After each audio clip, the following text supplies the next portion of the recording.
As said before, pantheistic rituals are prevalent in all monotheistic religions today.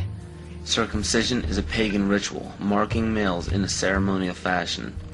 Weddings are pagan by nature in the wearing of a ring, which symbolizes the ring of Saturn.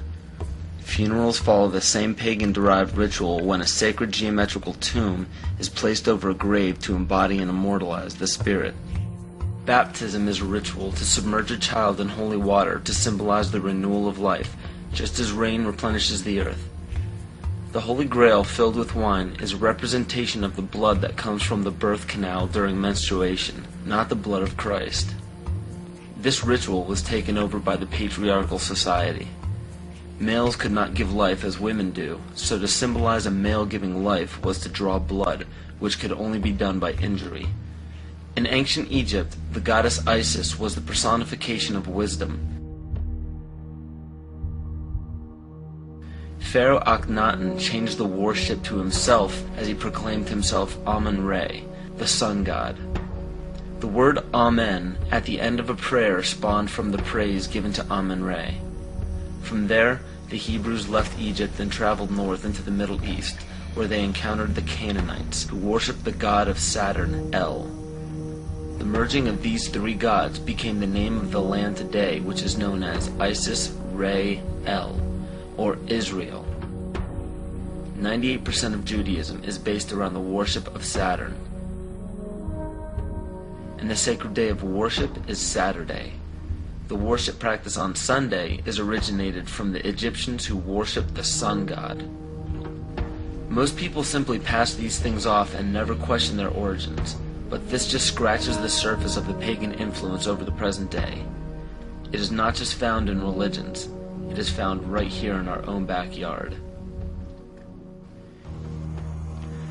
On January 22, 1783, Congress ratified a contract stating that all bills of credit emitted, monies borrowed, and debts contracted by or under the authority of Congress before the assembling of the United States in pursuance of the present Confederation shall be deemed and considered a charge against the United States for payment and satisfaction whereof the United States and the public faith are hereby solemnly pledged. The party that the U.S. owed these loans to? King George. I hope this paints a picture for you of how Great Britain funded both sides of the Revolution. To this day, Great Britain collects taxes from the United States via the IRS. The IRS isn't even an agency of the United States government. If you don't believe me, look up IRS Publication 6209. The FCC, CIA, FBI, and NASA were never part of the United States government. The U.S. government only holds shares of the stock in various agencies. Social Security numbers are also issued by the UN through the IMF. John Brown was a Mason and a Rosicrucian who was brought to power by William Lloyd Garrison and Senator Charles Sumner, both descendants of the Illuminati bloodline. With the help of the New York Times, John Brown was built up to be a hero in the anti-slavery movement.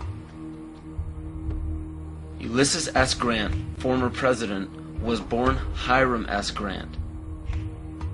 This name was given to him by his father, Master Mason Jesse Root Grant. Jesse Root Grant worked for John Brown's father and then went on to work for E.A. Collins, one of the 13 Illuminati bloodlines. Ulysses S. Grant was brought to power rapidly with help from Collins. From April 1861 to May 1864, Grant went from the rank of private to commander-in-chief of the entire Union Army. Once Grant was appointed president, his cabinet consisted of 8 Freemasons, including Alphonso Taft, which was William Taft's father, who was also an ancestor of Bill Clinton. Jonas Mills Bundy was one of the 13 Illuminati bloodlines, who was also the presidential advisor to Grant as well as the next 2 presidents. And cabinet member Columbus Delano was Franklin Delano Roosevelt's grandfather. In November 21, 1933, President Franklin Roosevelt wrote, "The real truth of the matter is, as you and I know, that a financial element in the large centers has owned the government ever since the days of Andrew Jackson."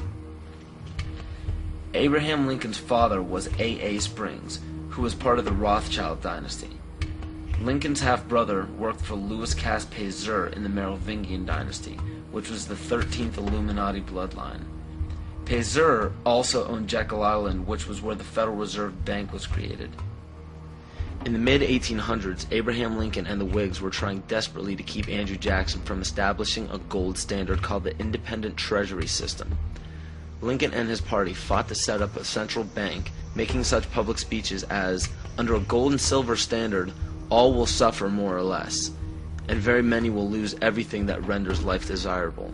This statement resounds elements of scare tactics in this speech and other speeches on the matter given by Abraham Lincoln.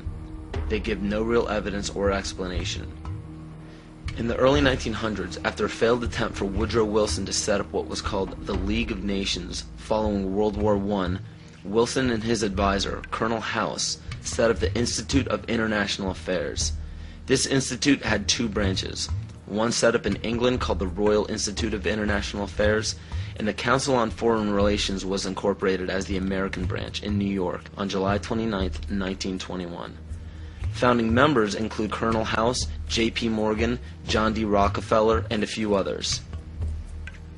A national income tax was declared unconstitutional in 1895 by the Supreme Court, but a constitutional amendment was proposed in Congress by Senator Nelson Aldrich. This makes much more sense when you notice that Nelson Aldrich was also known as being the authentic voice of J.P. Morgan, and later married into the Rockefeller family. Today, 27 to 35% of American workers' pay is taxed, and this money goes to a central bank called the Federal Reserve, or the Fed. For those of you who are unaware of the Federal Reserve Bank and what it is capable of, it is a non-government-owned bank that provides the U.S. with all of its currency. They control the inflation rate by the amount of money in circulation. Yet the most amazing aspect of the central bank is the suspension of specie payments, in which the Fed can refuse to pay their obligations, yet taxpayers must pay their debts or go bankrupt. In other words, the suspension of specie payments is the central bank's right to breach a contract with no penalty whatsoever. In even simpler terms, it's called theft. How is it that the Fed is allowed to breach any contract they wish without penalty from the government? The answer is simple. The Federal Reserve Bank has power over the government instead of under it. Carroll Quigley, Bill Clinton's mentor while at Georgetown University, wrote of central banks, "They want nothing less than to create a world system of financial control in private hands, able to dominate the political system of each country and the economy of the world as a whole, controlled in a feudalist fashion by the central banks of the world acting in concert, by secret agreements arrived at in frequent private meetings and conferences." It is important to note that nearly all of the founders of the Federal Reserve Bank were involved in the conception of the Council on Foreign Relations. Since 1934, we are now finding all Secretaries of War or Defense since Henry L. Stimson, almost every head of CIA since Allen Dulles, nearly all presidential candidates, Dwight D. Eisenhower, JFK, Richard Nixon, and Bill Clinton were members of the CFR. George Bush Sr. was actually the CFR director from 1977 to 1979. Understand that all of these high-ranking government positions were lobbied into place by the organization set up by the international banking cartel. There are secret meetings held everywhere by many of the same members in the Trilateral Commission, the Bilderberg Group, the Club of Rome, the United Nations, and the two branches of the Institute of International Affairs. These groups make up what is known as the Round Table, developed by Cecil Rhodes. Other offshoots or preliminary groups are the Bohemian Group and Yale University's Skull and Bones organization, which we all know George W. Bush, George Bush Sr., and John Kerry were all a part of. Most every meeting by these groups are attended by the most powerful government officials, corporate leaders, media moguls, and royal families in the world. These meetings are held in secret and not a word of them reaches the mainstream media. How is it that so many powerful people can attend meetings alongside the mainstream media and not a mention of it makes it to the public? This all may start making more sense when you start understanding that common citizens aren't meant to know what is happening at the top. Is there any dispute that to gain power in our day and age, it takes strategy and intelligence rather than brute force?